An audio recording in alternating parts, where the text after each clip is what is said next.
Welcome to my course. My name is Dave Siroff and I'll be your instructor. So many dangers to the security of your network. How do you defend against them all? Well, that's what this course is all about. Adequate time and resources are hardly ever given to the most crucial steps in securing a network. With this course, I'm going to give you 12 steps to follow that include the most crucial steps. So you'll be sure to cover everything. Likewise, you'll be sure not to spend a whole lot of time on steps that don't add much value. Who is this course for?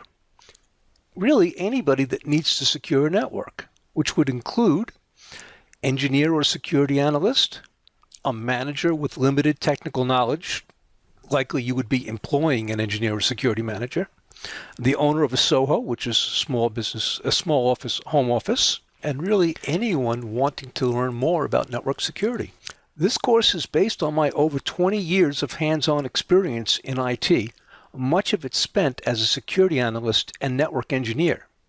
Based on my experience, the sort of knowledge and insights that you can't read in a textbook is what you'll find in this course. So let's talk specifically what we'll cover. We'll start with basic concepts, where you'll be learning the basic concepts necessary to understand the lectures. Then we start with the steps. Step 1, write a security policy. Step 2, educate end users and IT staff. Step 3, implement physical security. Step 4, implement perimeter security. Step 5, use good password management. Step 6, eliminate unnecessary services. Step 7, implement good patch management. Step 8, implement antivirus measures. Step 9, implement access control. Step 10, secure data in transit. Step 11, IDS and IPS. Step 12, back up your data. But that's not all. We have 10 live demos to reinforce the lecture. I will demonstrate on real equipment the concepts that you've learned in the lectures. This is the best way to reinforce your knowledge. Thanks for watching. I hope to see you in the course. Welcome to the video on basic concepts. Before we get to step 1, we need to understand a few basic concepts of network security. This will give you the necessary background to tackle the 12 steps. The first concept is the CIA triad. This is one of the most basic principles of information security. CIA stands for confidentiality, integrity, and availability. In general, all data that you wish to keep secure needs to remain confidential, maintain integrity, and also be available. Confidentiality means simply keeping data secret. Well, secret from those who are not authorized to view it. Integrity means keeping data from being modified by unauthorized people or by accident. And availability means that information is available when you need it. The next concept is AAA, or authentication, authorization, and accountability. Authentication means proving that you are who you say you are. So if you log in as Huckleberry and you produce Huckleberry's password, then the system will likely authenticate you.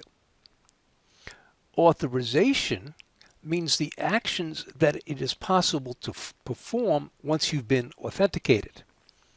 Usually this defines what files you can read, write, or modify. And the third concept is accountability.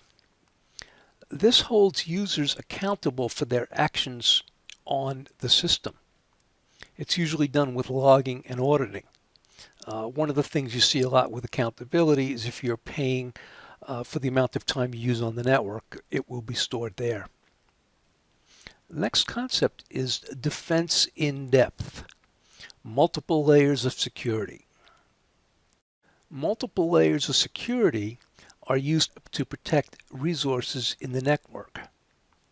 The idea is if one layer of security fails, that another layer will still provide protection. A simple example is a server in a locked room. Even if an intruder succeeds in breaking into the server room, the intruder does not have access to the data on the server without a password. Next concept we look at is the principle of least privilege, which means you should only be able to access necessary information. A user must only be able to access information on the network that it is necessary to do their job.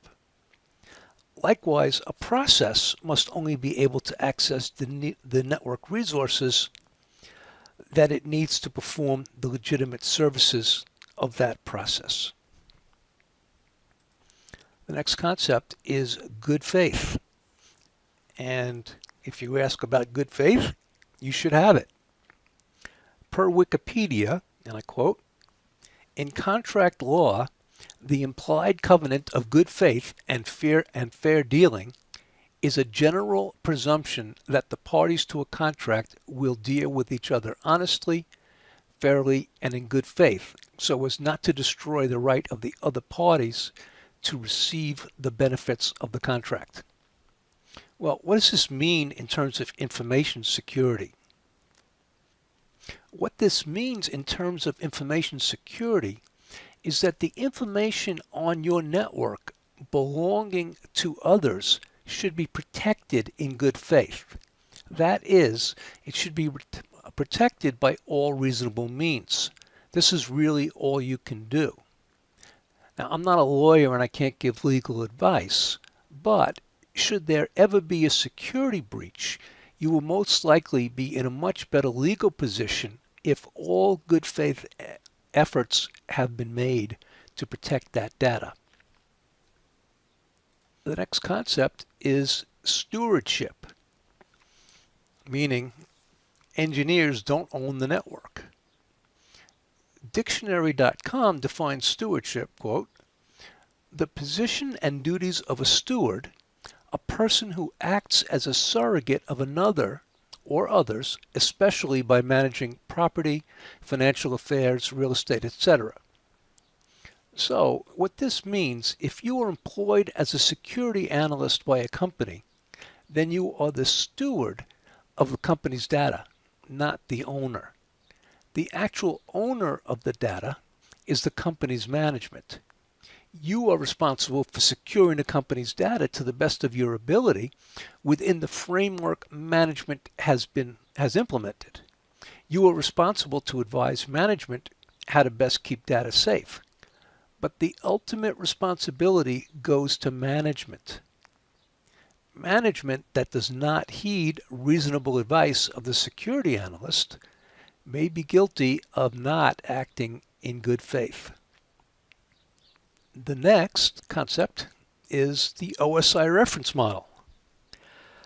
If you have not seen the OSI reference model, I recommend you go to Wikipedia or some other site and take a look at it. This is extremely important to understand, but it's really too basic to go over in this course. Everyone needs to memorize this for all kinds of tests like the basic Cisco test or whatever, but it is something that is much more useful than just the fact that you have to memorize it in tests. And that is that each layer, if you figure on a particular security area, if you understand the layer where that falls into, it will help you to understand overall things much better. And the last concept we will look at is hackers and black hats. The word hacker can be a misunderstood term, so we will avoid it in this course. We will use the term black hat to refer to people that break into or compromise, or at least attempt to, a network not belonging to them with malicious intent. Such malicious intent may include financial gain or political agenda. Whatever it is, you need to defend your network against black hats. That is the end of this lecture. I hope to see you again in Step 1. Welcome to Step 1. Write a security policy. A security policy should cover the most likely threats to the network and the best ways to minimize them. A risk assessment may be used to determine how likely specific threats are. A risk assessment will often give a dollar amount that it would cost the company should a particular risk be realized, which is multiplied by the number of times that risk is likely to be realized per year. So if a particular risk is estimated to cost $2,000 each time it occurs, and it's likely to occur 3 times per year, then the cost for that risk is $6,000 on a yearly basis. A different risk might be estimated to cost $5,000 each time it occurs, and it may be likely to occur 7 times a year. Then that risk would cost $35,000 on a yearly basis. So it would make sense to give a higher priority to the second risk and to spend more money and time on it. Now, if a risk has a very small dollar amount and it's not likely to occur very often, then you might decide to simply forget about that risk altogether and not even bother with it. Now, you need to be aware that a risk assessment can give you a false sense of security because the risk report gives you specific numbers which seem to have validity, but they don't necessarily, because those numbers are based on guesses in the first place. So just remember, garbage in, garbage out. So when it comes to risk assessments, that's something that you might want to do if you understand the problems with it, but you don't need to necessarily do it depending upon your particular situation. Now, you must make sure to cover any laws and regulations that are applicable to your company. So, for example, Sarbanes-Oxley, most corporations are subject to that.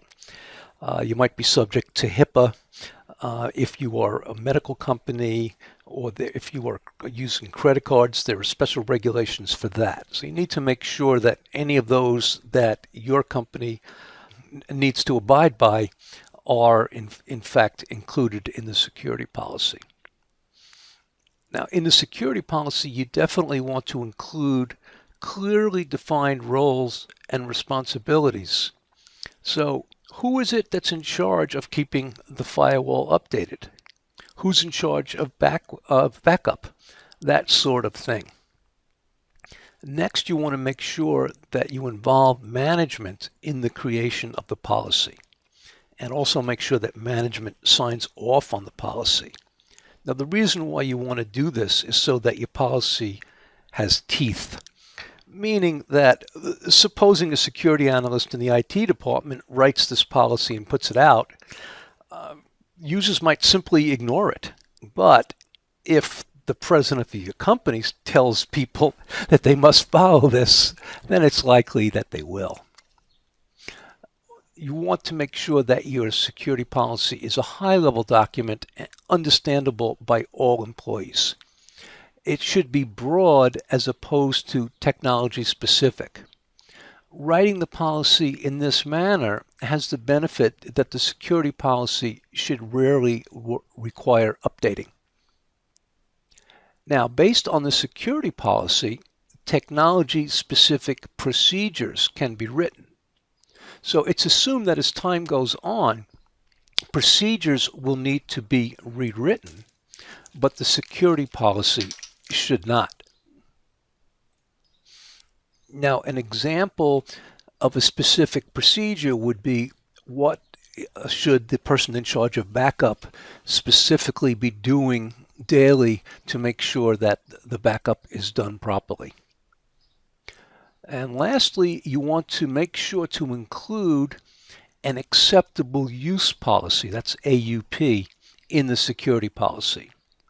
Now, an acceptable use policy is very specific, indicating to end users exactly what they are allowed to do on the network and what they're not allowed to do.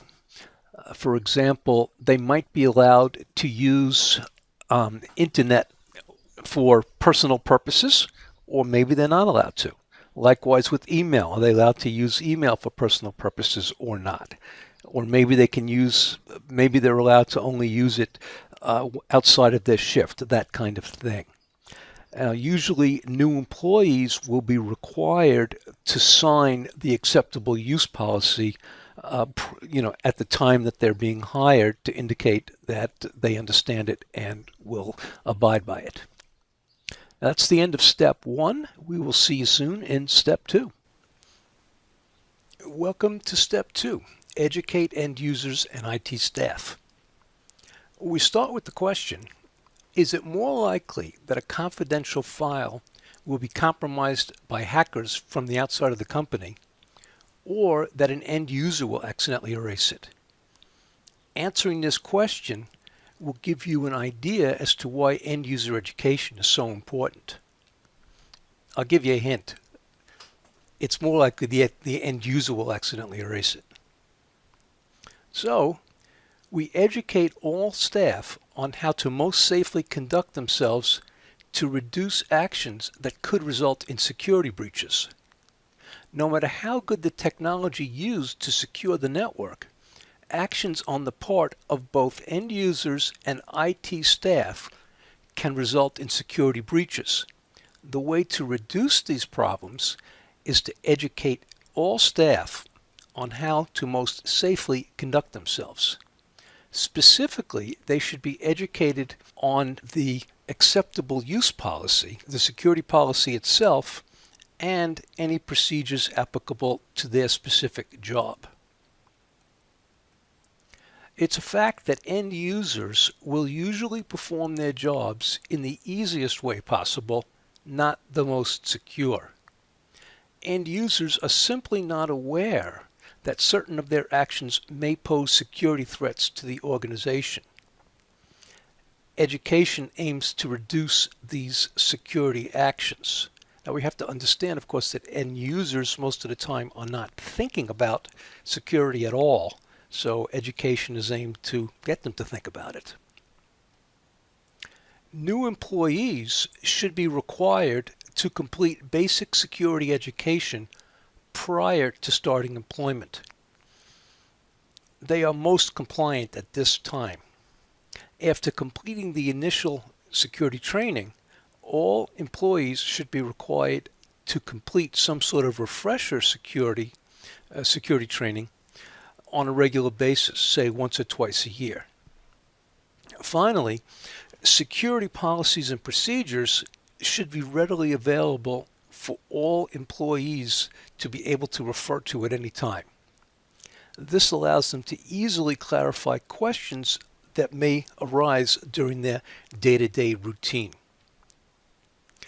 That is the end of this video. We'll see you in step 3. Question: is it more likely that a confidential file will be compromised by a black hat by defeating your firewall, or by a visitor or black hat walking up to a PC and copying the file onto a thumb drive?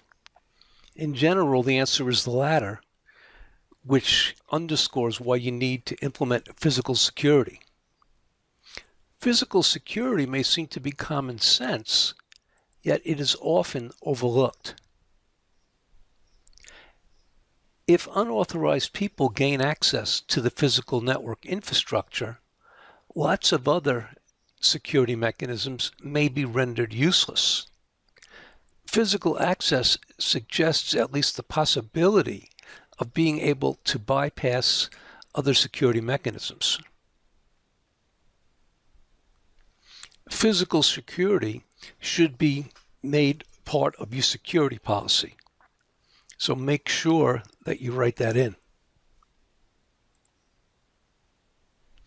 Begin by defining restricted areas and non-restricted areas. Obviously, a server room should be a restricted area. Network equipment such as routers, firewalls, patch panels, and cabling should be in a restricted area. Backup media or any equipment containing data should also be stored in a restricted area. Take appropriate measures to secure all areas.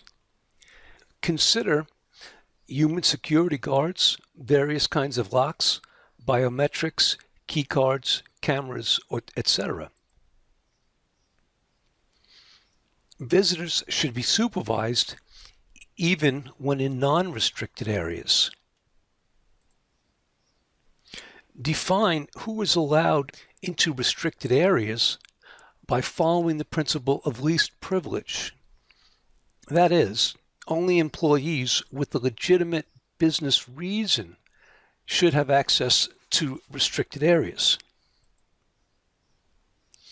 Consider locking down end-user workstations.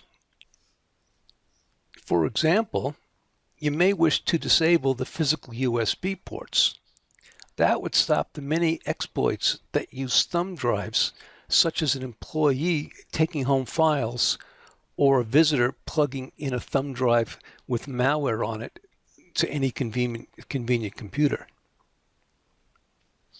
Configure workstations with a timed auto logout, so no one can sit down at someone else's workstation if the user forgets to log out. Eliminate unauthorized network equipment, that is, rogue equipment. The most common type of unauthorized network equipment will be end users who install a device for convenience or fun, not realizing the security problems that this can cause. They don't realize that they could be creating a backdoor into the network. The first step in dealing with this sort of thing is to make sure that your AUP clearly addresses what is and what is not allowed to be installed on the network, and make sure end users are educated about this. In my experience, more technically advanced users seem to pose a bigger problem. Of course, there is also the possibility that rogue equipment may be installed on your network by black hats with the sole purpose of doing harm. Rogue wireless access points deserve special attention. This is a very common type of rogue equipment. The most direct way to find wireless access points is to use a program like inSSIDer to view all SSIDs in the area, specifically unauthorized SSIDs in the area. And last, consider disabling open Ethernet jacks accessible to end users. As most rogue equipment must be plugged in to an Ethernet jack, it will go a long way to preventing the problem. Cisco does allow you to disable ports on switches. That is the end of this video. We will see you soon in step 4. Welcome to the lab on inSSIDer. So you can see that we have inSSIDer Office up on the screen here. So what this has to do with, if you recall in the lecture on perimeter security, one of the things that we talked about was rogue access points. So you can use inSSIDer to discover any rogue access points that might be on your network. Now, if you recall what a rogue access point is an access point that somebody has put in your network. They've basically just plugged it into an Ethernet port on your network, as opposed to you as the network administrator authorizing and installing that access point. So here you can see all the access points or all the SSIDs that are being picked up by my laptop here. So you can see that there's quite a few of them here, and just go down the columns here. So this is the SSID of the device. You have a signal strength, the channel that it's on, the type of security, whether it's open or WPA2 personal or whatever. Here's the MAC address of the access point, and here it tells you whether it's 802.11g or N. Here's a couple of N, here's a G, and then it's going to try and figure out what the brand name of the access point is. The way it does that is it looks at the MAC address. The first half of the MAC address is the OUI, which is unique to a particular vendor. So it looks that up if it can, and then tells you the name of it. So what we know is that Netgear 94, and you notice when I highlight it, it appears over here. Netgear 94 is an access point that I have installed, and Ringo is an access point that I have installed. So if you notice the way this appears, at the top you have the strongest signals, and at the bottom you have the weaker signals. So let's take a look at signal strength and get an idea about that. So if you look at the signal strength here, they have a -45 and a -45 for both the Netgear and Ringo. That is a very strong signal strength. The signal strength is in that they show here. The unit is dBm. So the way that works, it's basically the signal strength or the wattage the particular access point is putting out, and the lower the number, the stronger the signal. So -45 is a very, very strong signal. You're very rarely going to see anything below, say, -40. Now, FYI, these -40, both of these access points are within 5 feet of me. So that's about the strongest signal that you're pretty much going to see. Now, if you look right here at Sasha's house, that's a -56. And so that's weaker, but still relatively strong. And then you get the farthest away here is a -66. Those are the weakest signals. Now, the reason why I'm telling you about signal strength, what's going to happen is you're going to say, okay, there are 2 of these are my access points, but what are the rest of them? Either they belong to a neighbor or they could be a rogue access point. So if they have a high signal strength, then they're very close to you. If they have a low signal strength or a high number, then they're far away from you. So -66, 65 is about the cutoff point where if you were receiving any less than that, it can't be used because the signal strength isn't strong enough. So very often you'll see, you're not seeing it right now, but you'll see like -80. If you see any of those are so weak that it's very unlikely it's in your building. So you probably don't have to worry about them. But anything that's say 60 or lower is pretty close to you, so you better figure that could be in your building.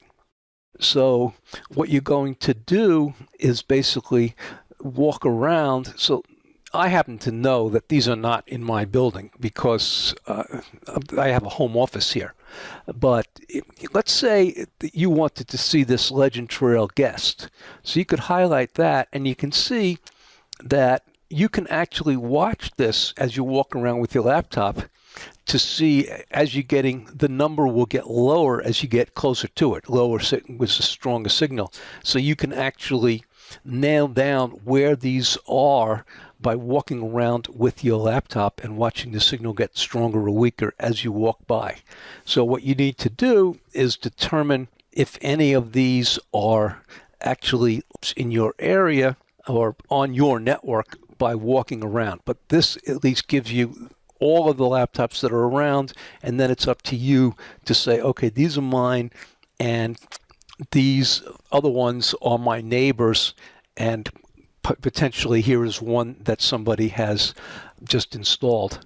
I'll show you one more thing here. So if we look at, this is my wireless access point.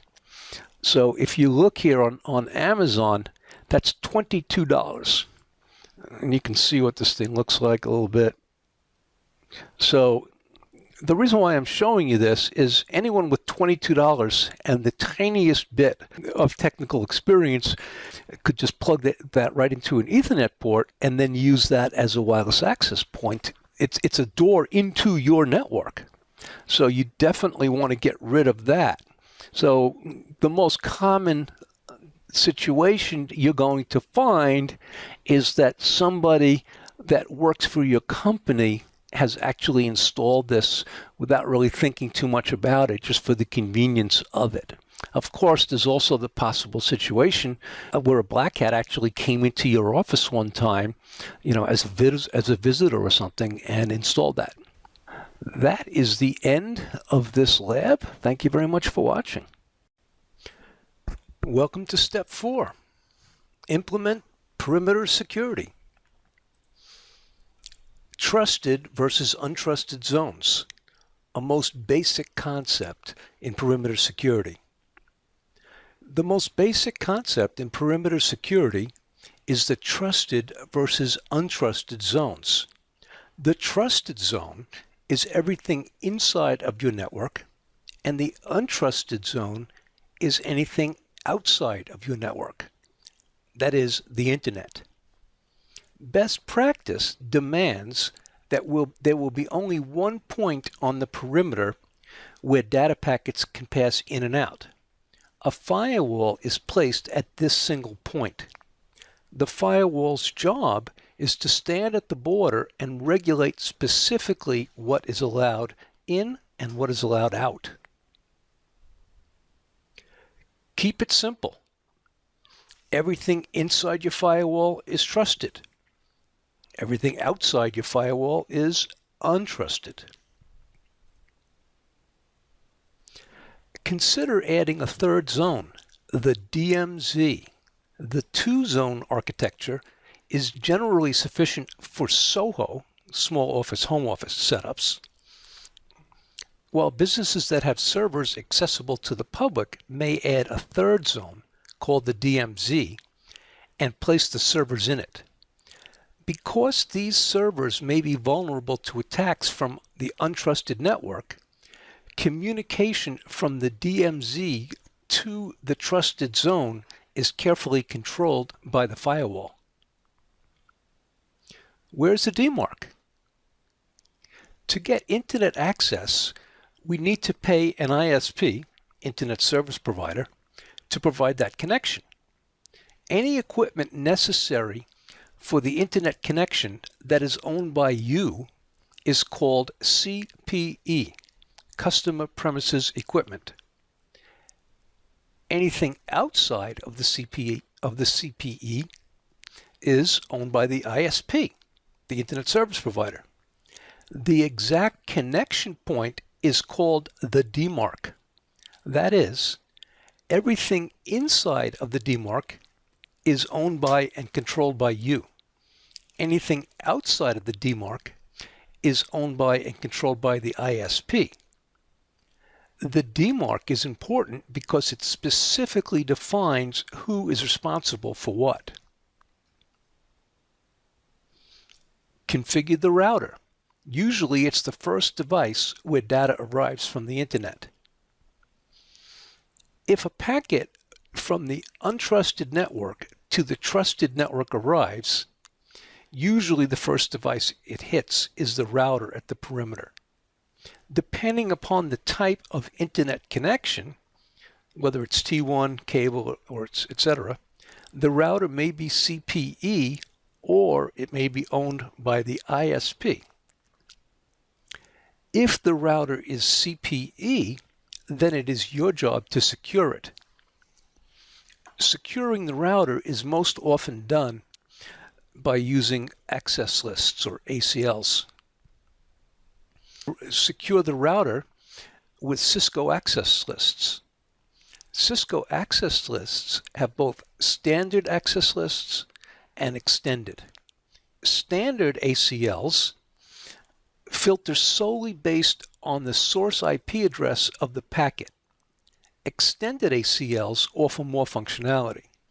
You can filter on source IP address, destination IP address, source port, destination port, plus more. So you may decide what source and destination IP addresses and what source and destination ports are allowed to pass the router, and then enforce this with an ACL. Secure the router with strong passwords.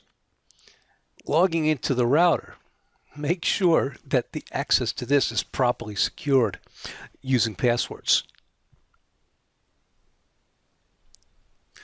Secure the router with the Cisco one-step lockdown feature and the security audit feature.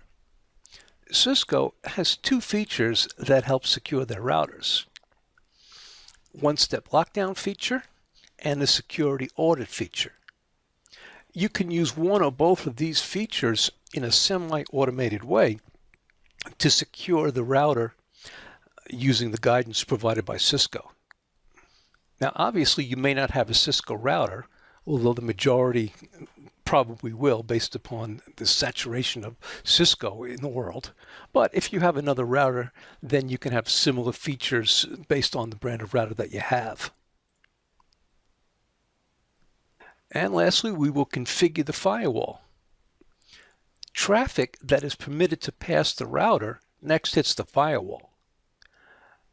A firewall is much more granular and powerful a device for controlling traffic in and out than your router.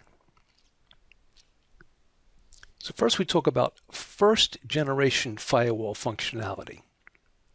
First generation packet filtering is pretty much the same as the functionality that you get with Cisco standard and extended access lists mentioned above.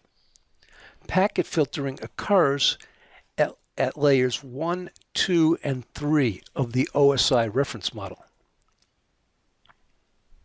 Second generation firewall functionality, stateful packet filtering. Second generation stateful packet filtering occurs at layers 1, 2, 3, and 4 of the OSI reference model. The addition of layer 4, the transport layer, allows the use of connection state. The firewall will record all connections passing through it. Furthermore, it determines if any packet is part of an existing connection, the start of a new connection, or were not part of any connection at all. Here's an example to help you understand the advantages of stateful packet filtering. A typical default firewall setting would be from untrusted to trusted, deny all traffic, but from trusted to untrusted, allow all traffic. You can leave the firewall configured as above, and then from a PC on your LAN, you would find that you are able to go to any website and it works properly. But wait a minute. In order for the website to work properly, the firewall must pass traffic on your LAN to the website, which is trusted, to untrusted, which is allowed, and also from the website to your LAN, which is untrusted to trusted, which is denied. So why doesn't the firewall block the latter?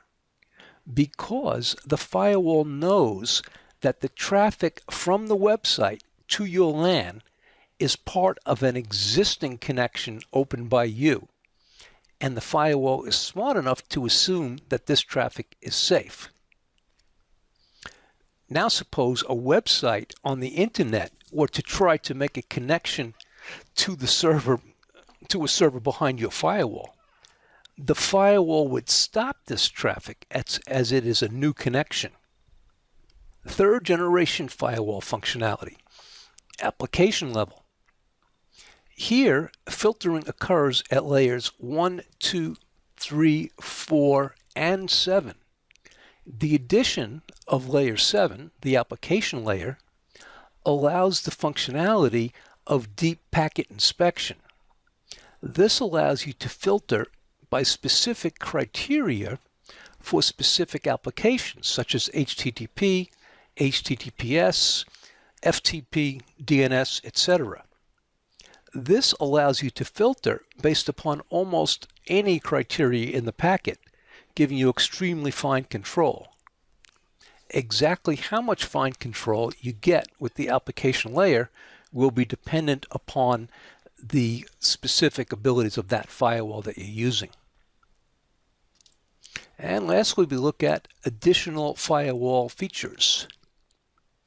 In addition to the above first, second, and third generation firewall functionality, many firewalls include other security features such as VPN capabilities, content filtering, which allows you to block end users on your LAN from accessing certain websites, gateway antivirus, intrusion prevention, anti-spyware, and logging and alerts.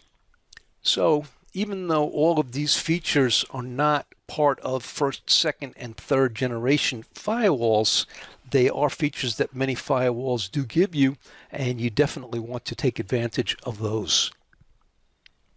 That is the end of this video. We will see you in step 5. Welcome to the first demo on firewalls.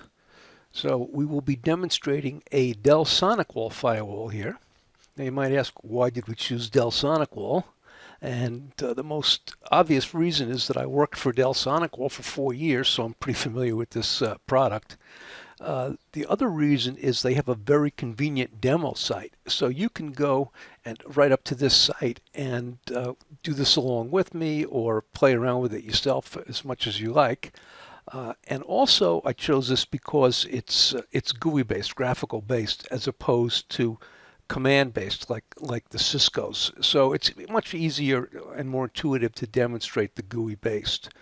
Anyway, let's keep in mind that the purpose of this demonstration is to learn the general concepts of firewalls, not to learn the specifics of how to configure this particular firewall.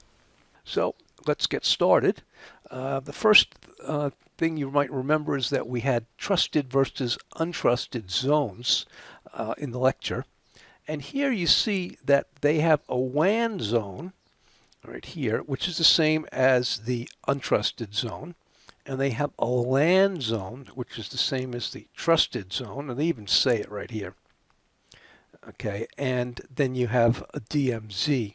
So those are already, this is just by default that you get these zones. So let's look at the firewall itself. Now, the thing that you want to realize is if you look up here, it says a network security appliance, which is what it is. So there is no such thing nowadays as a firewall appliance. They're almost all network security appliance, which has all the functionality of what the older concept of the firewall is, plus a whole lot more. So if you look at the access rules here, and we're in a matrix, then you can see the actual firewall rules. So you can see from LAN to WAN, and we can look at that here, and you can see the access rules from LAN to WAN, or from the inside of your network to the outside. Everything is allowed. Now you can add firewall rules right here by just clicking add, and you can go ahead and add as many rules as you want. Now if we go click matrix again, then we can look at another one. We can look at WAN to LAN. Now here they deny everything. So if you think about that, you don't want people on the outside connecting to your network, so that's denied. Now you can add rules here, just like you did before, and you could add as many rules as you want. Now you need to realize that the order matters. So what it's going to do in any firewall is it's going to start at the top and work down. So if the first rule is deny, it's just going to go ahead and deny it. It's not even going to look further. So if you add rules here, you want to use after you add the rule, you can use this priority and move them up and down. you want to make sure that any allow rule that you add is going to be before this deny, or else it's not going to have any effect. And likewise, we can go back to the matrix here, and you can see that there are other zones here that you can make firewalls rules to also. So if you remember, we spoke about first generation firewall functionality, which was packet filtering, second generation firewall functionality, which was stateful packet filtering. Well, when you configure any of these firewall rules, you get both automatically. Now, if you want the third generation of firewall functionality, which is application level, then you can go to app rules. You can create app rules here that give you the ability to filter on almost anything that would be inside of the packet. So you can see that you can create here, if you go to app rules, you can add a new policy here, and you can create any app rule that you like. Or if you want the easy way out, so to speak, you can go to App Control Advanced. Now what they have here is these are app rules that are already configured for you, and you can choose to use them or not. So for example, let's take this YouTube here. It's under see that we're under the category of multimedia. If you go to YouTube here and click on configure, you can see block is disabled. So if you wanted to block YouTube, then you just enable that, and then you save that, and then it'll block YouTube. Now you can also log it and all kinds of stuff. Now let's look at some others here. So if we go to peer-to-peer, is a lot of there's an awful lot of dangerous peer-to-peer apps so you can decide that you want to just block all peer-to-peer. So you click on here, and then you see where it says block disable. You just enable that, save that, and it'll block all peer-to-peer. So you can see that you can pretty easily block almost any kind of application that you like. That's the beauty of application control. Now, if you remember, we said that in addition to being a firewall, and a firewall would be basically packet filtering, stateful packet filtering, and application level filtering.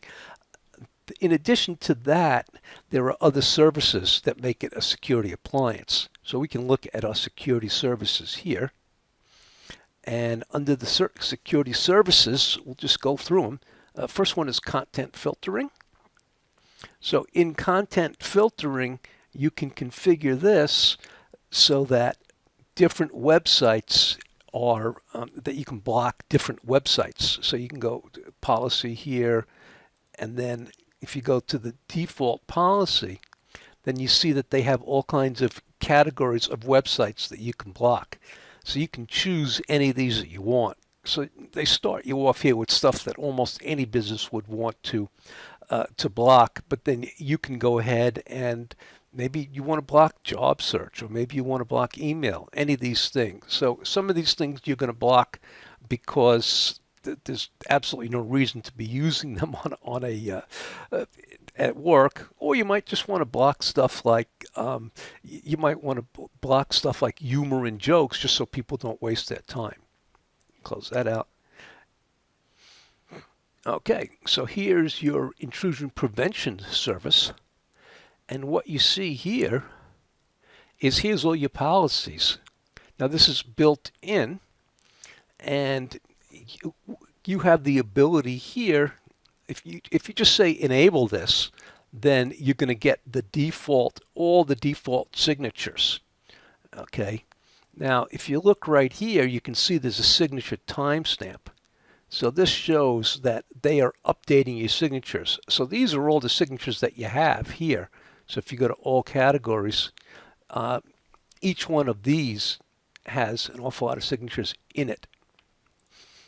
So you can see how many signatures you got just on, if you look at this ActiveX. These are ActiveX signatures or DNS signatures, whatever. So there's, I don't know, a couple thousand signatures here, I suppose. And pretty much if you just click Enable IPS, it's going to do its job, but then you can get much more fine control if you want. Likewise is similar for anti-spyware.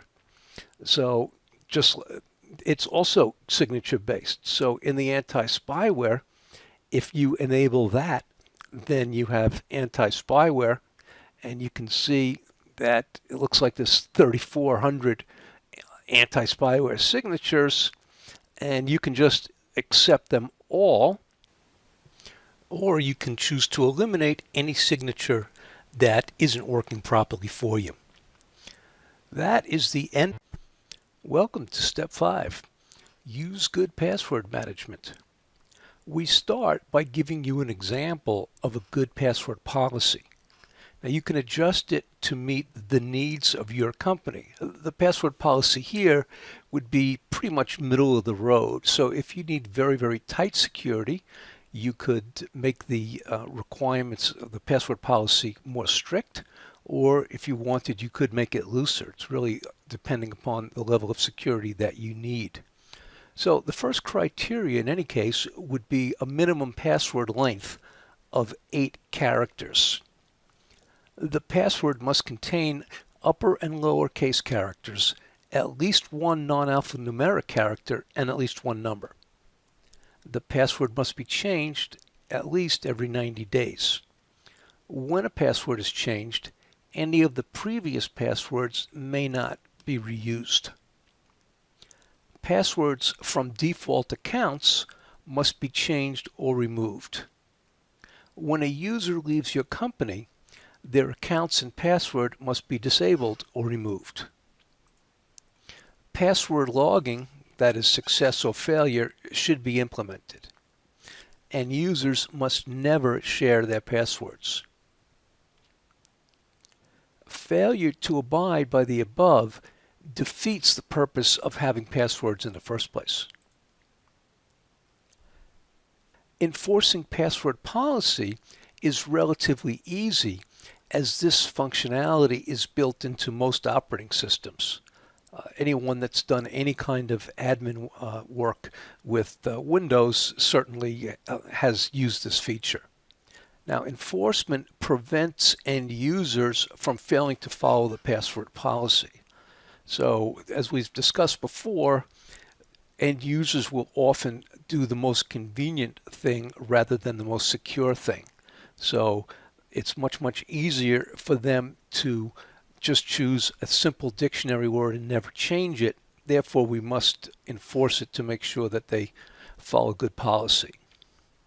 Also, most operating systems allow for password logging, and that's probably something that you want to enable. Now, you should realize that no OS can completely enforce a password policy. It can't prevent users from sharing passwords or writing a password on a sticky note behind a monitor. This sort of thing needs to be included in the company's security policy and in end user education.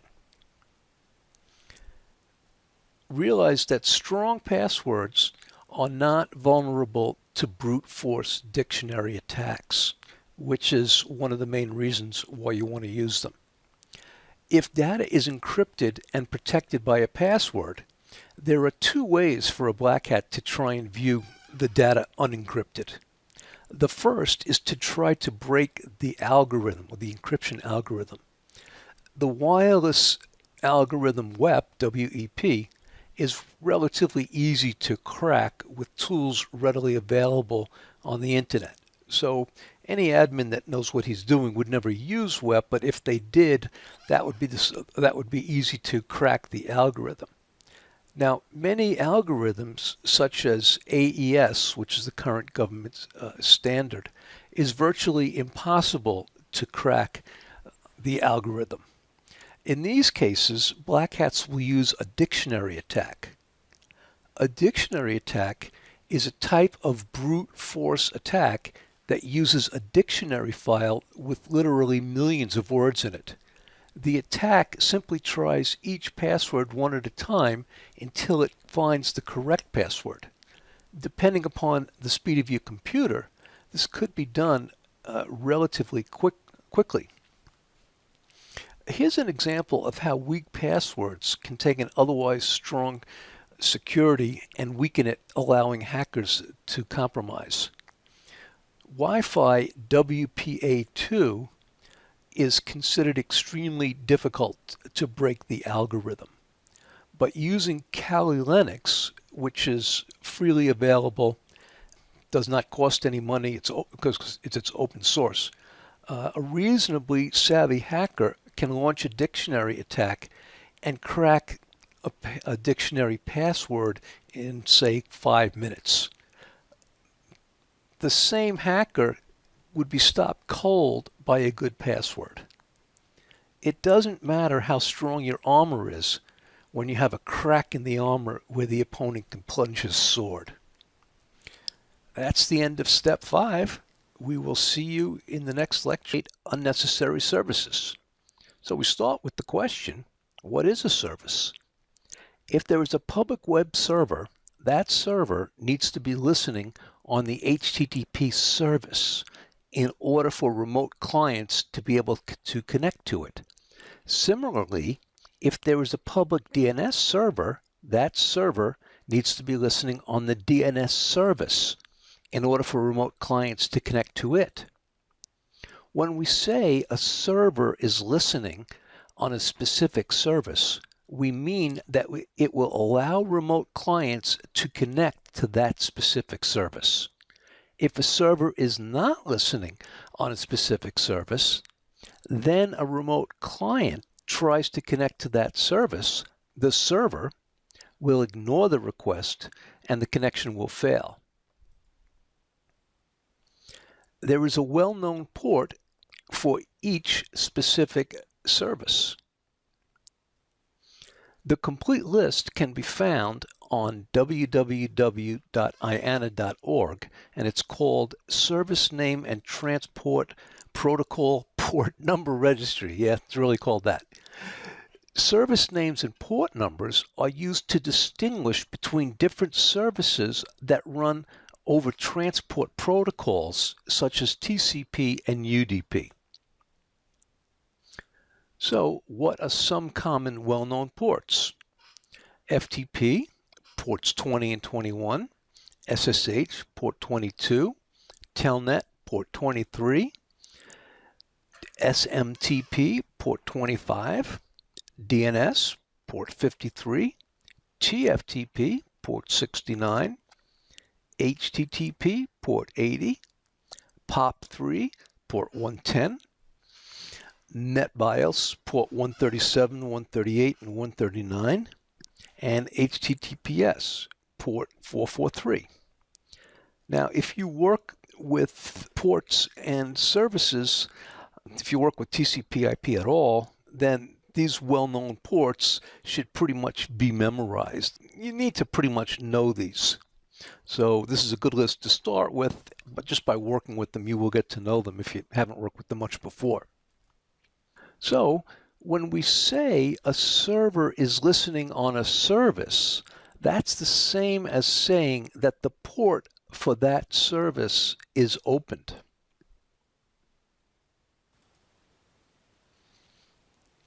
The rule is only have open ports for services that are necessary. A black hat must take advantage of an open port on a server in order to be able to connect to that server if they're looking to do harm to the server. Therefore, the rule is only have open ports for services that are necessary. Having open ports on a server for services that are not necessary is simply making a black hat's job easier, where they can connect to the server and do bad things to that server.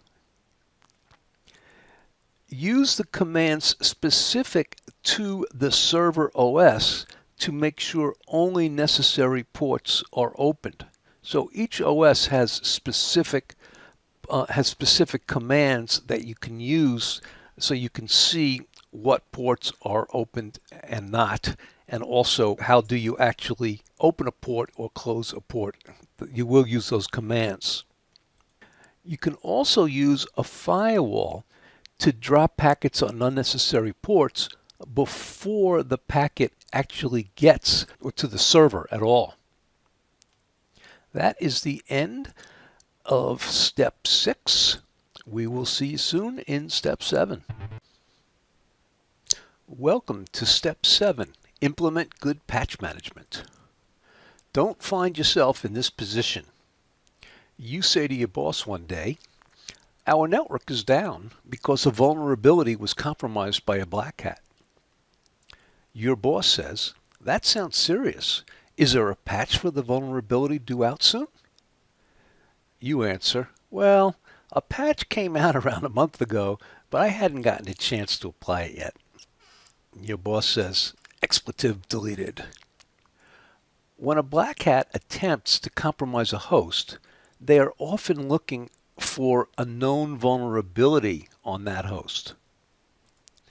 A vulnerability is any flaw or weakness on the host, that is, for example, in an application or on the operating system, that can be exploited. New vulnerabilities are discovered daily, and vendors publish patches to fix the vulnerability. Make sure that all applicable patches are applied to your network as quickly as possible after they are published. That is what good patch management is all about. So let's talk about a good patch management procedure. Step 1. Identify patches made available by vendors. Step 2. Identify the hosts on your network that need these patches. Step 3. Download the patches. Step 4. Test the patches on a system on your network. Now, why would you want to do this? Well, you never know if you deploy a patch, if that patch could actually cause harm to the workstation. So, if this is an important server that you're putting that patch on, you better test it in some way before you subject your network to a possible problem. And the last step is deploy patches that test okay on all hosts on your network that need the patches. Now, for larger networks, you're going to use an automated software that performs the above tests. So there are several pieces of software that you can purchase that are specifically for patch management. That is the end of this lecture. We'll see you in the next lecture. Welcome to the lab on NetStat. Now, if you recall in the lecture, we wanted to make sure, obviously, that you had no open ports or unnecessary open ports on any servers that you own. So it's easy enough to check that out on any server that you have using the built-in DOS command netstat. So on any kind of a Windows server, you're going to find this. There's nothing to install. And I suppose there's similar commands on Linux boxes that you could use, the same principles. So here we have a little cheat sheet for the netstat command. And so the -A displays all connections and listening ports. -N displays addresses and port numbers in numerical form. And -F displays the FQDN, or the fully qualified domain name. So in general, you're going to run the netstat command with the -ANP. It's the easiest way to do it. And if you want to just see TCP, which is obviously the only connection-oriented protocol of these three, then you can use that. So we'll go ahead and do that. Now, this is actually a workstation and not a server, which would be the more common use of it, but so just bear that in mind with the results that we get. So this that we're looking at here is a Windows 7 professional workstation. So if we run the command netstat -ANP -TCP, you can see what ports we are listening on. So we're listening on 135, which is NetBIOS, 445, which is HTTPS, and etc. So you can see that it's listening on these. It's not giving you any kind of an address here. And you can see that there's an established connection to something here, and these are actually saying that it's closed. So now, right now, I'm not connected to any websites or anything like that. So let's go ahead and open up a web browser here.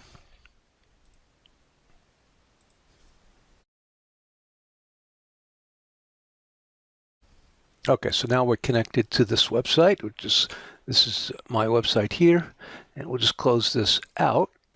And now we'll just go ahead and we'll clear this, and we'll run the command again.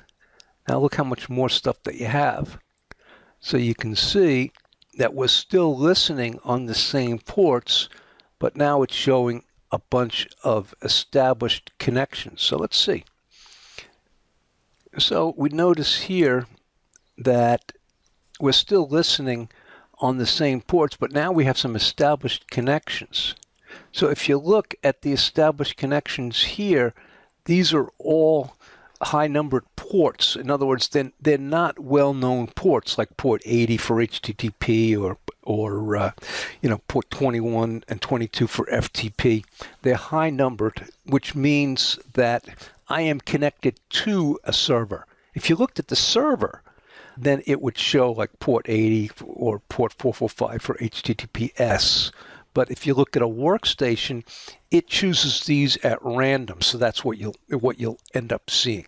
That is the end of this lab. Thank you very much. Welcome to the lab on Nmap.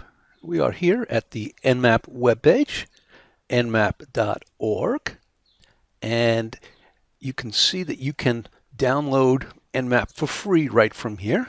So that's the idea of these labs is to allow you to be able to do them along with us or do them afterwards. So being that this is free, that kind of meets that goal. And if you look here, it says Nmap is a free and open source utility for network discovery and security auditing. Basically what it is, it's a scanning tool. Now specifically, we are going to be using it as a port scanner so we can see on our servers what ports are opened to assure that we don't have unnecessary ports opened on our servers. Now Nmap can do quite a bit more than this, and I do recommend that you take a look at it and play around with it, but for the lab, that's all we're going to be doing. So I have already downloaded it and it's installed on my computer. It's a very, very quick process. Here you can see I have a little bit of a cheat sheet up here. So Nmap is the syntax of this couldn't be simpler. It's just like Nmap and the IP address of the server that you want to scan. So here you can see that these all have the 192.168, so those are private IP addresses. So that's what it'll generally look like if you're on your own network, scanning your own server on your network. Now you see that there's a couple of other options here. You have -SS and you have -ST. And if you're interested in using those, then go ahead and you can read through this just a bit. But for the demonstration, this will be sufficient to use. So let's go ahead and get to that demonstration. I'll go ahead and close this out. And Nmap, you just run it from the command prompt. So I'm going to Nmap my website. Now it'll be smart enough you can either enter in the website or you can enter in the IP address. Either way, it's going to work. So we just enter it here, let it sit for a minute, and it's checking it out.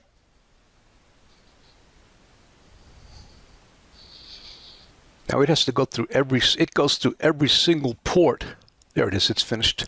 So what do we see here? There are only 4 ports open. Port 21, FTP, port 22, SSH, port 80, HTTP, and port 443, HTTPS.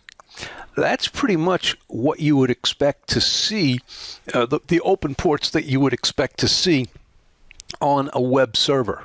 Now, I don't own this web server. It's my website, but it's hosted. So my hosting company has set up the security on this, and so I can see that they're doing a pretty good job for me. Now, what we can also do, we could do nmap 8.8.8.8. Now, that is Google's DNS server that a lot of people use this. I don't know if it's considered public or not, but a lot of people use it as a DNS server. So out of curiosity, let's see what ports are opened on Google's DNS server.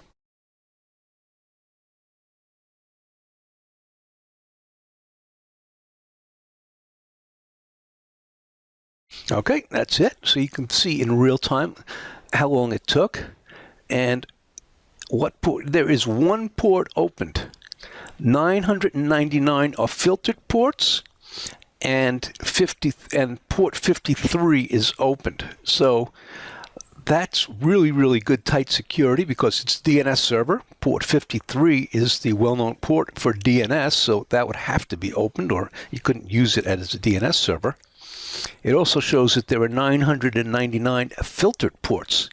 Usually that means that there's a firewall in front of it. That's when you see filtered ports. But the important thing is that you only see the 1 port opened.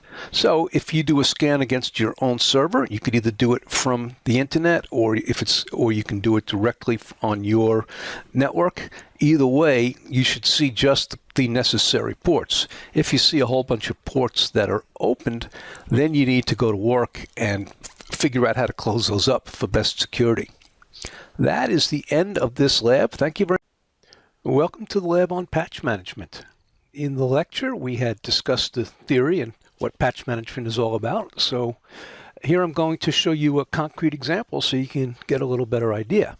So this is the Landesk Security Suite, which is a pretty popular software, and that would be installed onto a server on your network. So one part of the Landesk Security Suite is patch management, which you can see right here. So we go ahead and select that and see what it's all about. So let's see what they say here. Automate your manual patching process and cut IT staff time by 35%. Well, I don't know if the 35% is accurate, but certainly I could believe that. So let's see what it does. So it says, what is Landesk Patch Management? Keeping up with the constant stream of security threats and patches is an ongoing drain on IT staff. Landesk Patch Management evaluates, tests, and applies patches across the enterprise and automatically drastically simplifies your efforts. Remediate thousands of systems with one task without saturating your network. So that's the overview of it. So basically, you're not going to be doing this by hand. It's going to pretty much do it for you. And the key thing is that you'll be able to see on a screen specifically which ones of your workstations are fully patched and which ones may need patching. So what do you get here? You get operating system patching. So it maintains Microsoft Windows. And then you have third-party application patching. So Java, Adobe, etc., multiple browsers. So, you can pretty much get an automatic patching, a Windows patching, but that doesn't cover any of this stuff. And you have distributed and remote patching. So it patches all devices anywhere across your network, whether they're on the road, at remote sites or asleep. So that's going to save you a heck of a lot of time, specifically with all of your road warriors out there. It's not that easy to get patches on there if the workstation is not always connected. And what I mentioned already is visibility and control. So you're going to gain complete visibility on all patches on every device, anywhere on your network. So you can see what's going on here at a glance to see what needs patching and what doesn't. And it's patch automation and distribution, which is basically what the whole thing is about. And you get one heterogeneous platform for whether it's Windows, Red Hat, or Mac OS, any of those operating systems. So you can download a white paper here if you want to get more information, and there's actually little videos, sort of advertising videos, but it gives you an idea. And you can actually download the product trial and play with this thing if you like. Just remember, when you download the product trial, there isn't a specific product called Patch Manager, but it's part of their security suite. That is the end of this lab. Thank you very much for watching. Welcome to Step 8, where we implement antivirus measures. When we refer to antivirus, we usually mean not just viruses, but all malware, which includes viruses, worms, and Trojans. To protect against malware on end-user workstations, each workstation should have antivirus software installed on it. To protect against malware on servers, each server should have antivirus software installed on it. The antivirus software that you install on servers may be specific to that particular type of server and is generally different than the antivirus software installed on the end-user workstations. To protect all hosts from malware, you can enable Gateway Antivirus on your firewall to eliminate the malware prior to it ever hitting your hosts. Note that Gateway Antivirus is not a substitute for host-based antiviruses that we referred to above. Be constantly vigilant that you have the latest virus signatures. Antivirus protection is similar to patch management in that there is new malware discovered daily, and antivirus vendors push new antivirus signatures daily to defend against a specific piece of malware. So it is not enough to simply have antivirus software installed on a host, but the host also needs to have the latest signatures on it to defend against the latest malware. For Soho systems, this is relatively easy. You simply install antivirus software on your PCs. Most antivirus software upgrades its signatures automatically, and if you periodically double check that the signatures are up to date, then you're probably okay. For enterprise networks, used centralized antivirus management software. What if it is your job to protect a large corporation with a couple of thousand workstations? How can you make sure that all the workstations have antivirus installed on them? And in addition, that they have the latest signatures. You need to use a centralized antivirus management software such as McAfee ePolicy Orchestrator. Using this type of software, you can see every workstation on your network, if each workstation has antivirus software installed, and if each workstation has the latest signatures, and if not, how old they are. As pushing signatures can be resource intensive, you can schedule signature updates to occur outside of business hours. Decide how to handle workstations with out-of-date signatures. If you view a workstation that has out-of-date signatures, you can update them manually. Or software can be configured so that if antivirus protection does not meet minimum criteria, that workstation is quarantined from the network until such time as it is upgraded to meet the minimum criteria. This is referred to as enforced antivirus and can be configured in most typical firewalls. Laptops can be challenging. Note that laptops used by road warriors present more of a challenge to keep protected. For example, the laptop may not even be on the network at the time when the latest signatures are pushed. That is the end of this lecture. Thank you very much for watching. Welcome to the lab on antivirus. So in the lecture, we had seen some of the basic ideas or principles of antivirus. So now we're going to look at a SonicWall network security appliance or firewall that to see concrete examples. Once again, the idea of this is not to get to understand all the details of setting up a SonicWall, but to see in general the types of what you have in security appliances to deal with antivirus. Now the SonicWall has two completely separate types of antivirus.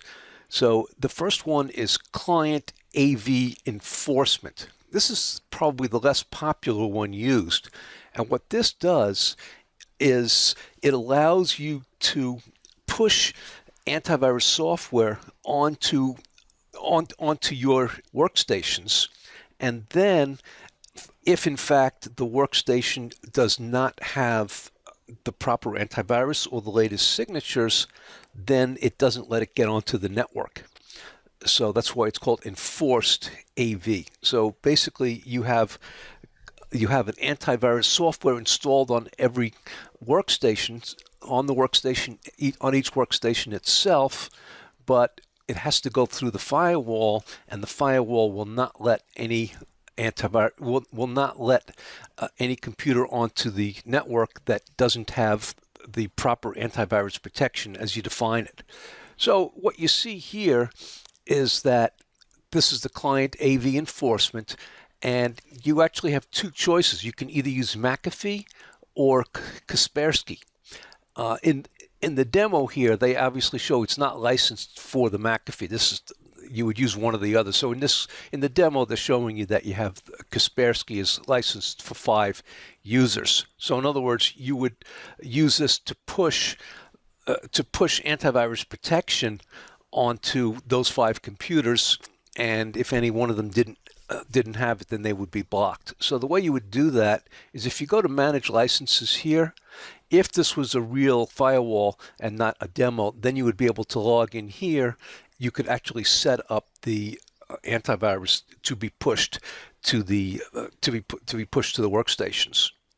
But if we come back here, you can see how once that's done, you can see how easy this is to set up. So what you have here is this is the enforcement list.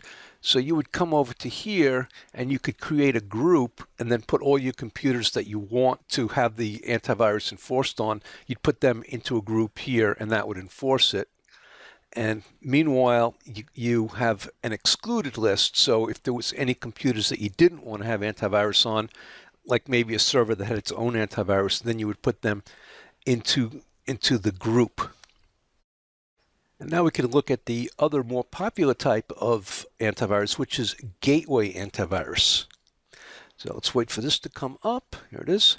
So on gateway antivirus, that's very different than what we just looked at, because here you're going to have your virus signatures are going to be in the firewall itself. They're not going to be on your workstations. So essentially, if you enable this right here, you just click enable, then it's going to take all of the signatures that here, and before anything from the outside world can get to your workstation, it's going to have to, it's going to have to pass through the firewall. And if the firewall has a signature, then it's going to block a specific piece of malware. So you can see here that you have 21,000 signatures, okay? And what's going to happen is, assuming you have a subscription, if you're licensed for this, then you have a timestamp. You can see today's actually the 6th, April 6th. So you can see that it updates automatically every day to give you the latest virus signatures. So what you have, then you can go ahead and if there's any particular signatures that are causing you a problem, like you're getting false positives, you could actually go in and disable it just like that. So if there's any one or two particular signatures. And here you actually get a chance to do some other, a little bit more in-depth filtering. So you could go to like settings of HTTP and you could restrict transfer of zip files and things like that, which is certainly not antivirus. Those aren't viruses, or you can restrict certain types of traffic from going past. So this is not 100% antivirus, but it comes along as a feature with that, with the gateway antivirus. So the thing you want to realize is even with gateway antivirus, you still want to have antivirus installed on the particular computer and not just the gateway antivirus. So the gateway antivirus gives you there's two levels of protection, which is defense in depth, which is what you always want to aim towards. So that's the end of this lab. Thank you very much for watching. Welcome to the lab on McAfee ePolicy Orchestrator, or McAfee EPO for short. The general purpose, as we discussed in the lecture, is to administer your antivirus protection for a large enterprise. So this is not the sort of thing that you would purchase if you just had like 5 workstations to protect. Now, I worked for a company a couple of years back where I was the security admin, and I did use ePolicy Orchestrator to administer our antivirus, and I was responsible for about 1,200 workstations in about 50 different offices. So a tool like this is certainly necessary. You'd go out of your mind if you tried to do it by hand. So if we look at the components, it says it has these major functions: manages and deploys products, enforce policies on your endpoints, distributes McAfee software, including new products, upgrades, and patches, and reports on your enterprise network security. So essentially that's everything you need to do to make sure that all of your workstations are protected. Not only workstations, actually it can do servers. And the idea is that you have a console that makes very clear which workstations are covered and which are not. You can divide them into groups, and you can look at them individually and get a view as to what's going on in terms of what workstations are covered, which ones are not. Do you have the latest signatures downloaded, etc. So let's look at the diagram here, and it kind of gives you an idea. So first of all, if you look at this EPO server here, this is McAfee's website right here, and you have a server inside your building that's going to be talking to that. So it obviously has to keep pulling the signatures and updates from there. And here you have a SQL database which you can use, which obviously is going to make sense because you're going to be pulling a lot of data to be stored. So you might want to put that on a SQL database. Here is your web console. This is where the admin is going to sit to see all the workstations and to see what's been, what you have downloaded, etc. That's browser based, so you can pretty much see this from anywhere. And if you look right here, you have agent handlers. So what does that mean is you have an agent that's going to be installed on every workstation that you need to have your antivirus on. That agent is what feeds the data to your console so you can see the status of each individual workstation. The other thing they have here is distributed depositories. So like in my case where I had 50 offices, you could in fact have a distributed repository so that if you had a remote site in say Texas and your main office was in New York, you would have a repository for the signatures right in Texas, or each office that you have doesn't have to pull your data across the internet, which would be less efficient. So that gives you a basic idea of what this does. I mean, we could sit here for the next 2 days to give you all the details, but if you want, you can go ahead and read through this manual. But if you go to the McAfee website on EPO, they have several fairly good videos on how to use the whole thing. My opinion of those videos is that they're okay, but not excellent. But take a look. That is the end of this lab. Thank you. Welcome to step 9, implement access control. We start with permissions. What are permissions? What an end user is allowed to do on the system depends upon the account used and what that account has been configured to allow the user to do. Most operating systems allow very granular control as to what a particular account is allowed to do. Configure accounts to allow users the access rights necessary to perform their job, but no more. This, if you recall, is the principle of least privilege. Access rights consist of an account's ability to access files and directories. If access is granted to a file, is the account allowed to change the file or only read it? If access is granted to a directory, is the account only allowed to read the contents of the directory, or are they allowed to create new files in the directory, etc.? Creating these rights on a Linux or Windows OS is a very basic admin function. So we won't go into the specifics here. For ease of administration, assign rights to groups of accounts rather than to individual accounts.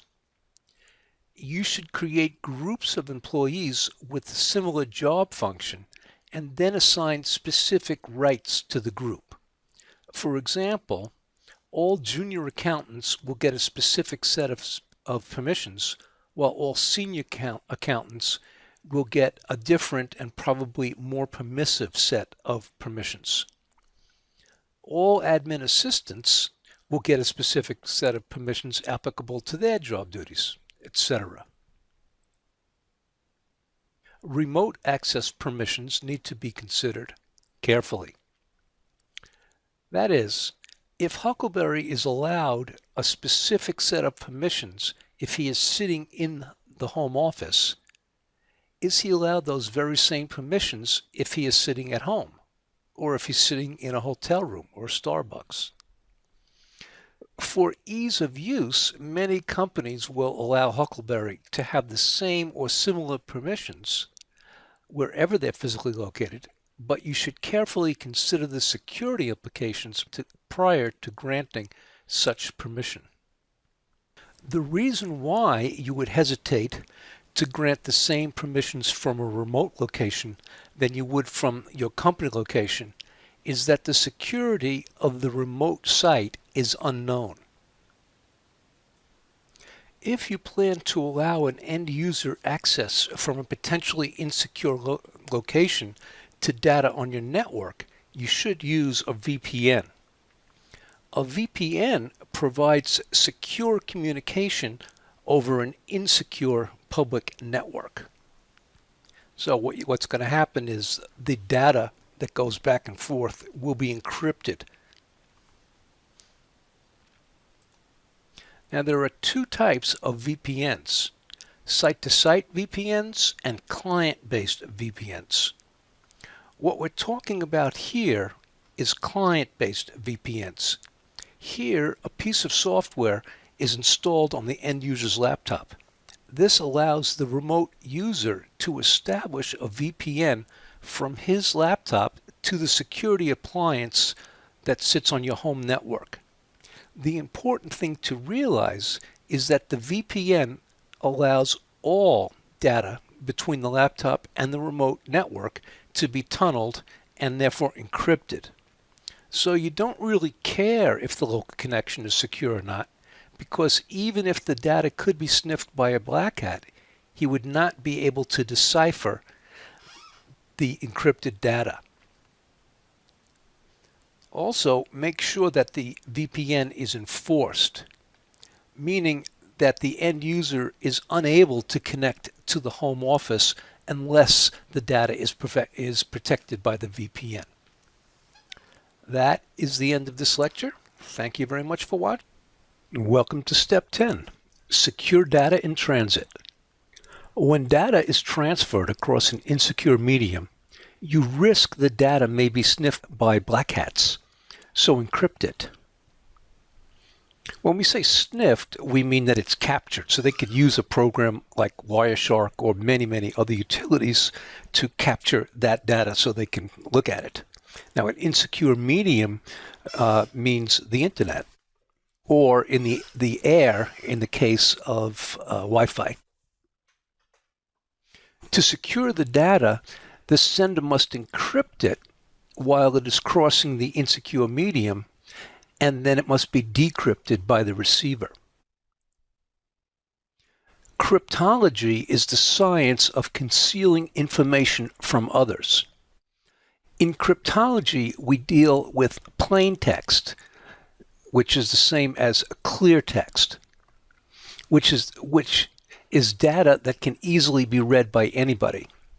We encrypt the data into ciphertext, which makes it difficult to read by others.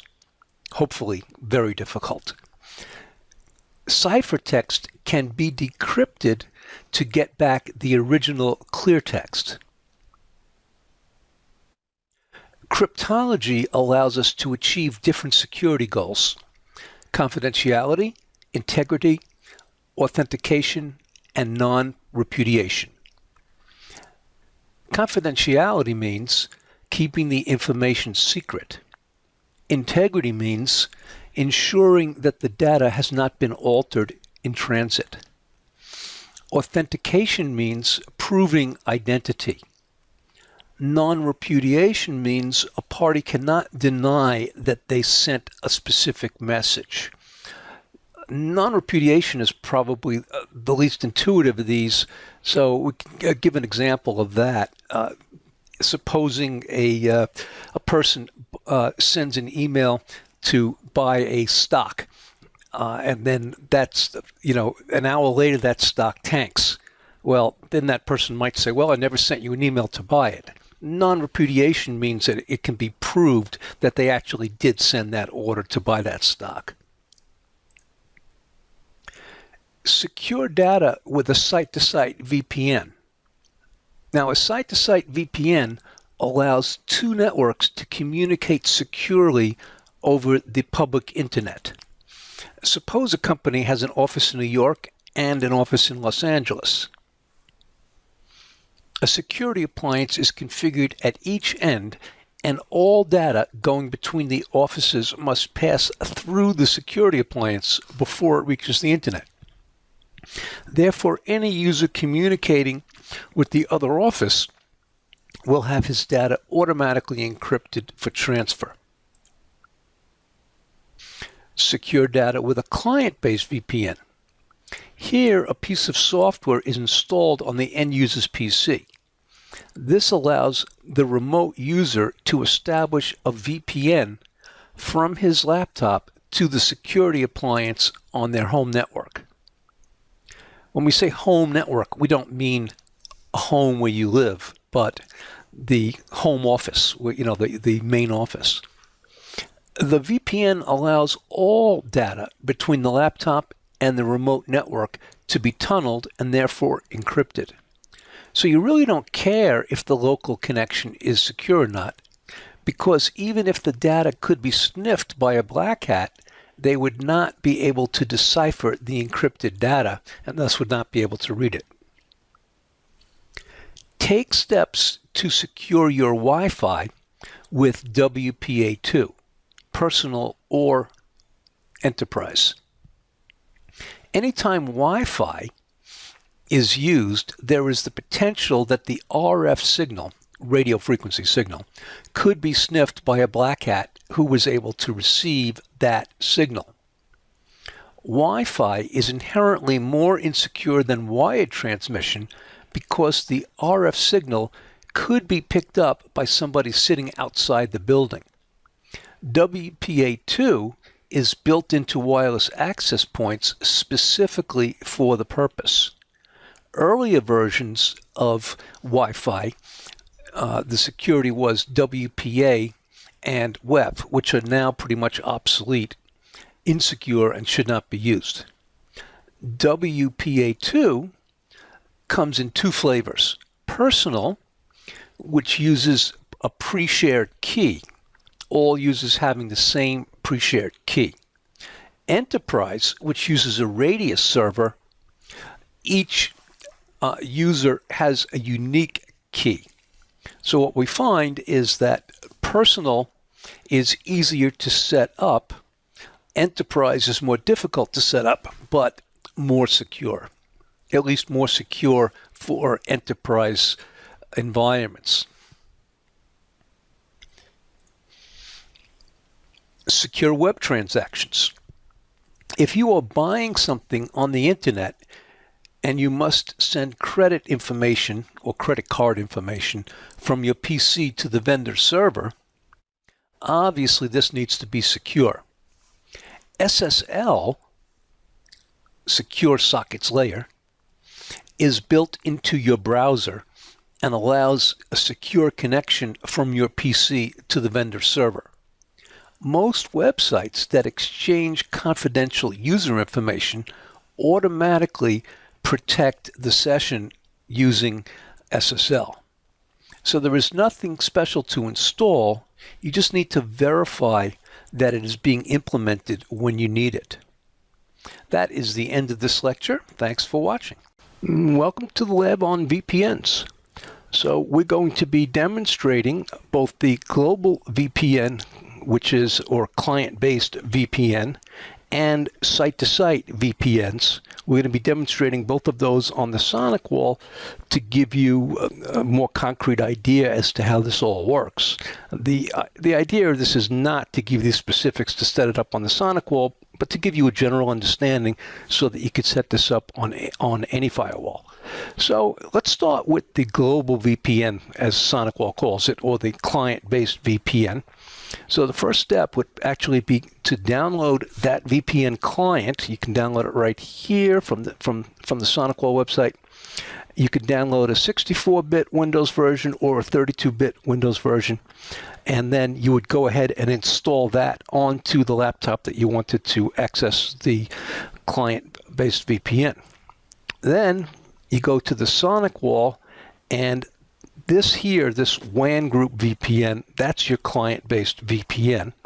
So first of all, you would need to enable that, but it's not going to let you save it on the demo, but you enable that, and then you would go to the configuration, and this is the shared secret that they're going to have to enter on the other side. At the client end, they'd have to enter that to get access to the VPN. You can use this one here. You can make your own. And then you have proposals. So essentially for the global VPN, you can pretty much use what's here, or you might want to make it a little stronger. They give you triple DES. I like AES 256. It's a little stronger. So I would probably go with that, although it's probably not too important one way or another.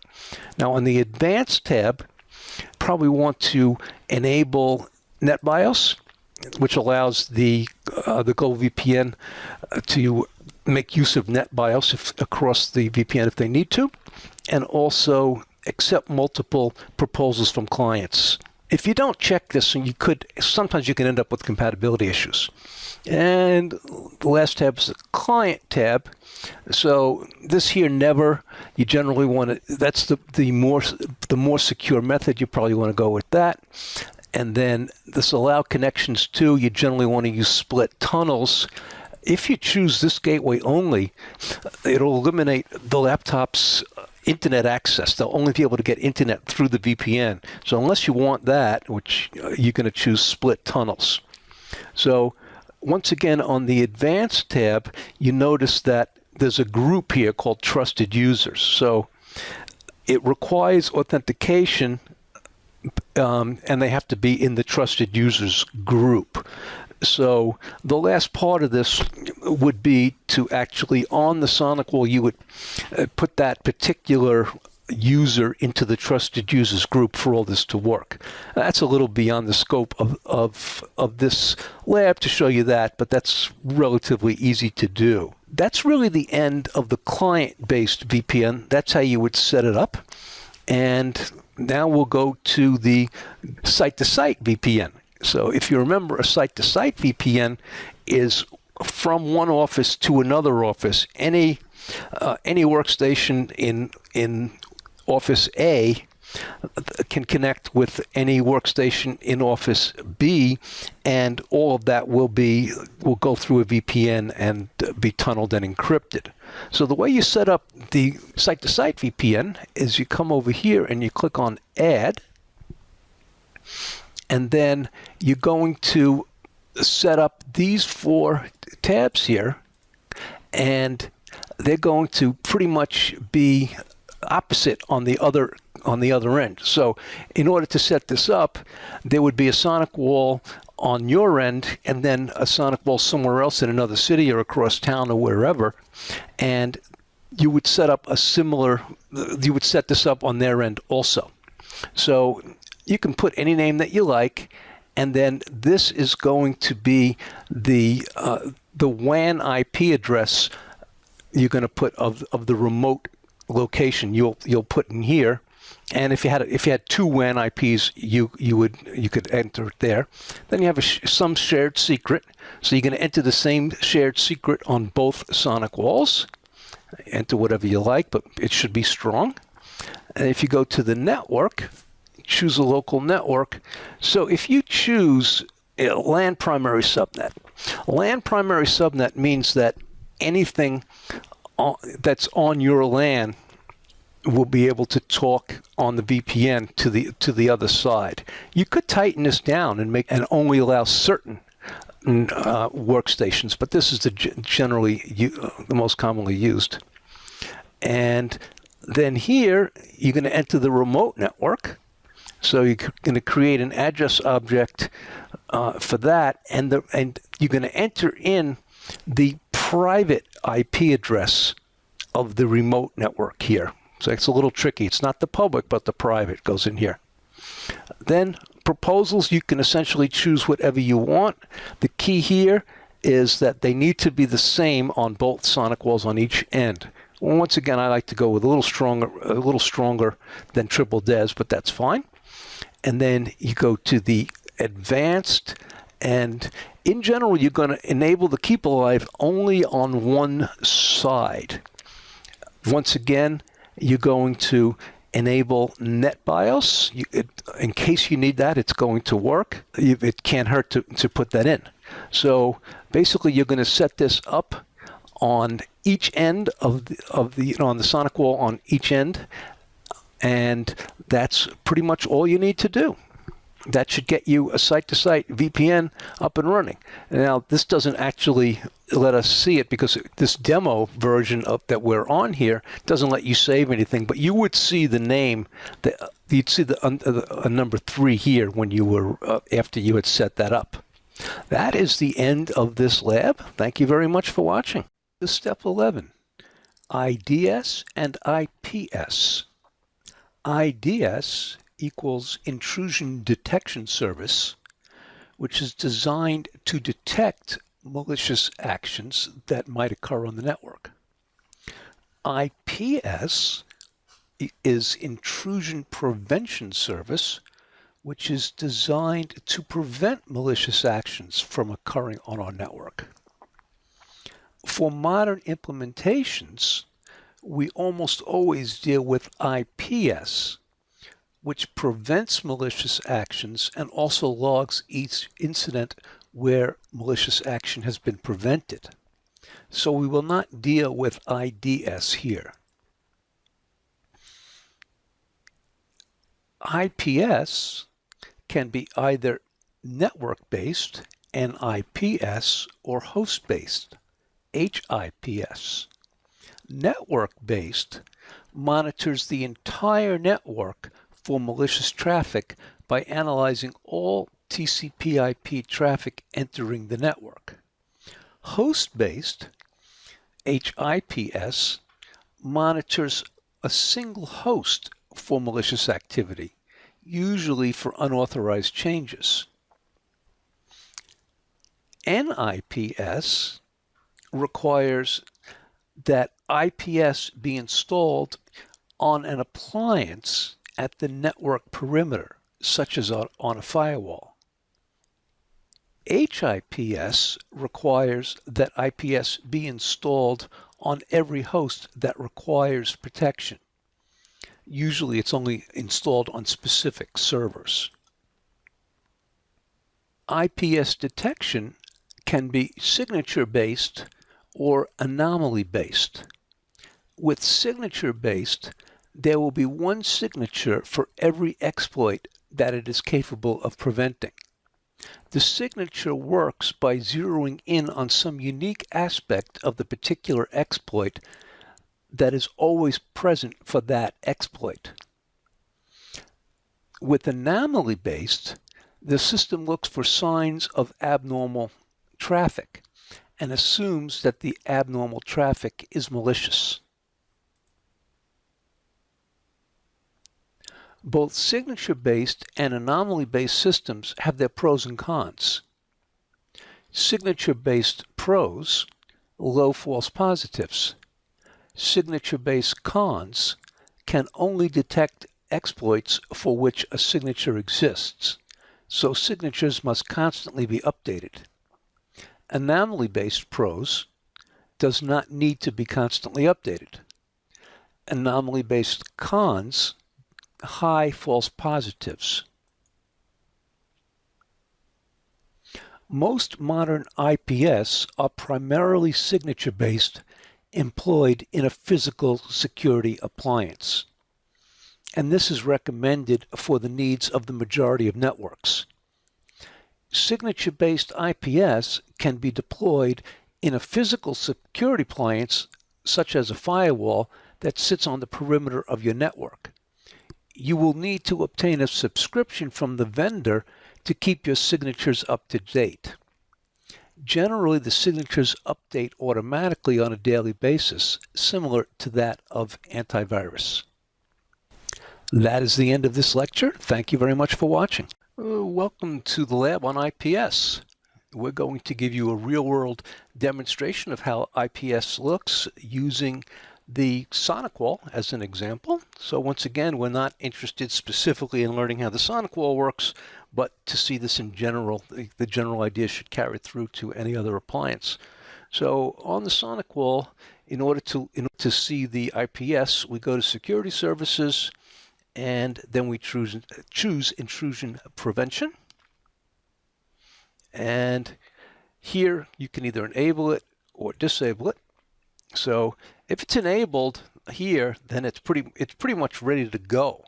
So if this is enabled, then you do have intrusion prevention working, and it's going to test everything that passes through the SonicWall against these signatures. So you can see that you have about 5,000 signatures here. So another thing to notice is that you have a signature timestamp. So it means that the last time signatures were downloaded was yesterday. Today is the 7th. So pretty much every day you're going to get new signatures from SonicWall, assuming your license and you're paying for it. So there's another thing here. If you don't want to accept the defaults, you can adjust this a little bit to suit your needs. So what they do is each one of these signatures is they rate it as either high priority, medium priority, or low priority. So if you look here at this one signature, at these signatures here, these are all mediums, but if you scroll through, you'll see some that are high and some that are low. So the folks over at SonicWall are saying that if it's a high priority, then that's a very dangerous attack. And if it's low priority, then it's not very dangerous. So by checking these, you can prevent and detect high, medium, or low as you like. So if anything under prevent means it will actually stop it. Anything under detect means that it will log it but not actually stop it. So if you don't want to deal with low priorities, then you can just uncheck that.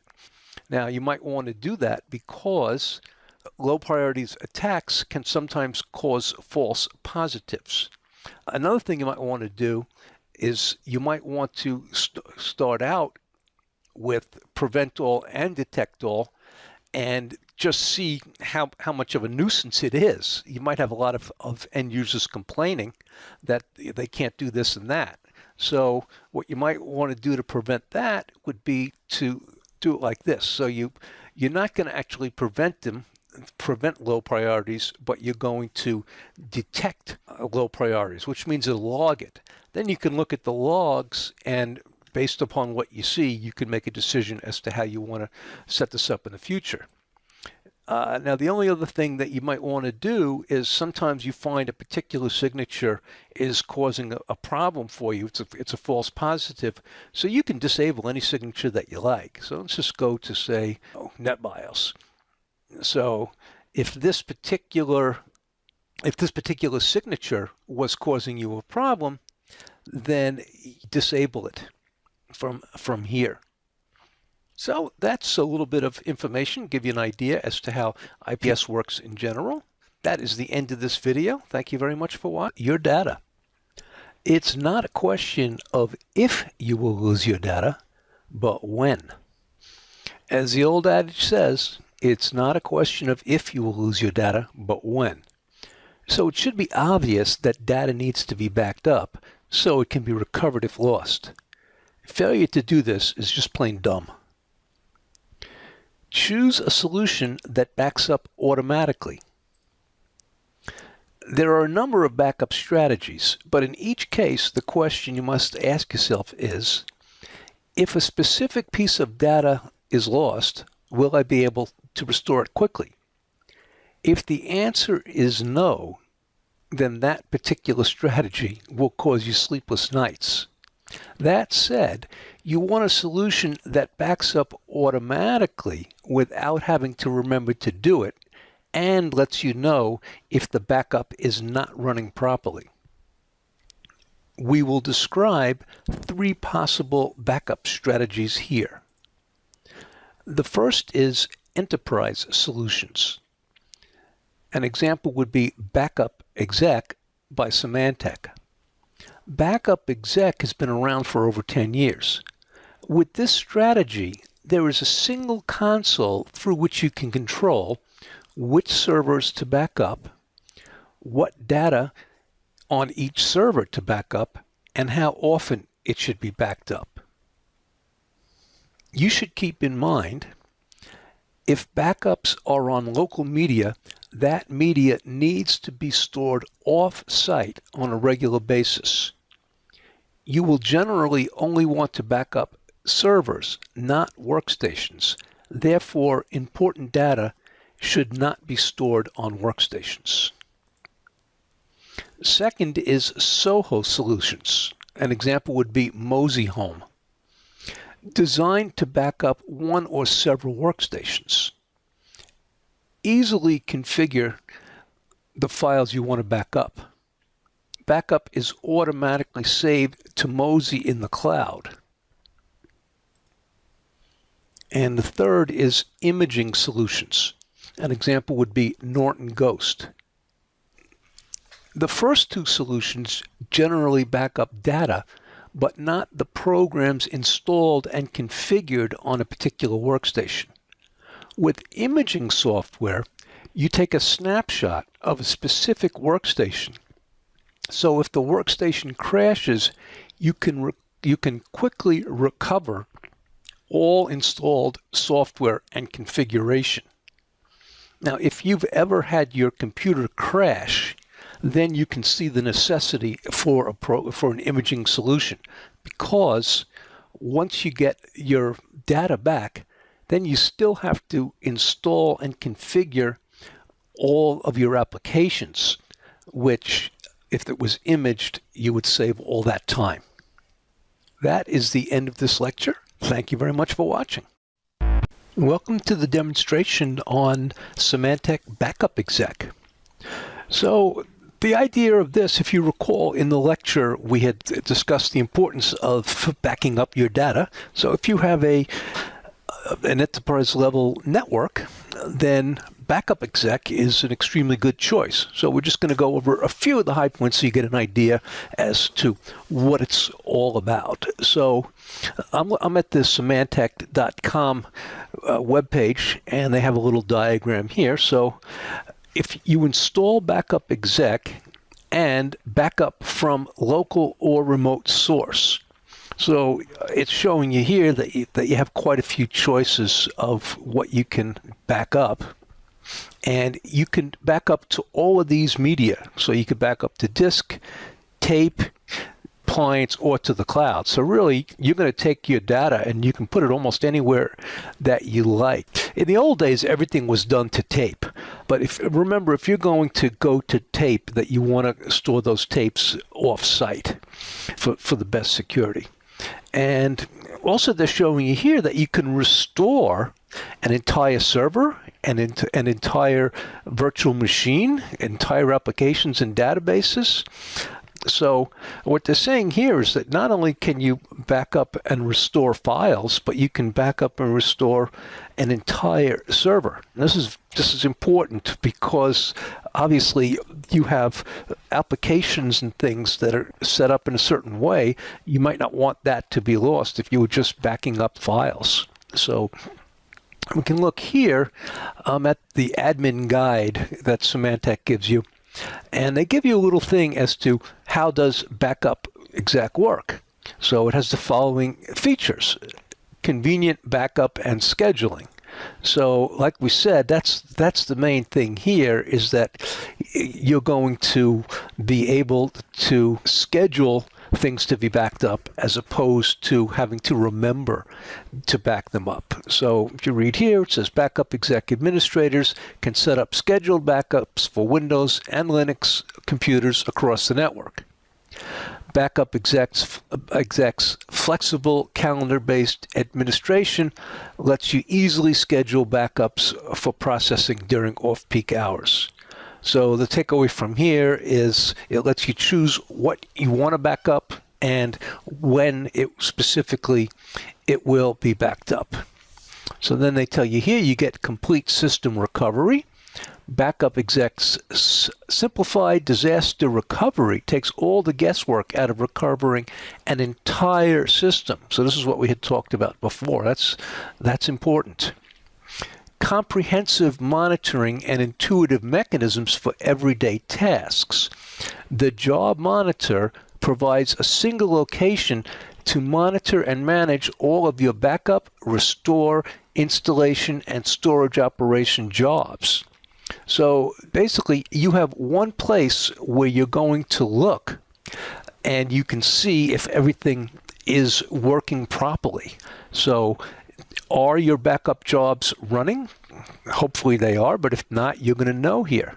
So you can see that the Job Monitor is where you're going to pretty much look at everything that Backup Exec is doing and making sure that on a day-to-day basis that it's all working properly. Because the last thing you want to do is find out that it hasn't backed up for a week and then you have a crash. So that's just a little bit of overview into Backup Exec, and that is the end of this video.